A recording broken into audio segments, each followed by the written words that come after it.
Today, as members of parliament almost got into a scuffle, Home Minister Amit Shah tabled a bill to remove ministers who've been detained on serious charges for more than 30 days. The bill also provides legal framework to remove a Prime Minister and Chief Ministers. The legislation has been sent to a parliamentary committee for vetting.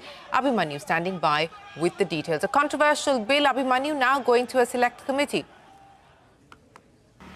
The bills introduced in Parliament call for removal of any minister in the central or a state government if he or she has consecutively spent a period of 30 days in jail. The bills also allow for reinstatement of any such minister after their release from jail. However, the opposition has termed these bills as draconian and has claimed that they may be weaponized or misused by the union government to destabilize opposition-ruled states and their governments by arresting several ministers and even their chief ministers in several arbitrary cases. It remains to be seen what kind of recommendations would be given as far as any further approvals and any further consultation within the parliament on the bills is concerned. On the other hand, the rationale behind bringing these bills is to check corruption and also to avoid an administrative backlog or a peculiar situation similar to the one which had emerged in the national capital when Arvind Kejriwal, when he was the sitting chief minister of Delhi, he was arrested, and while being in jail, he could not sign several files which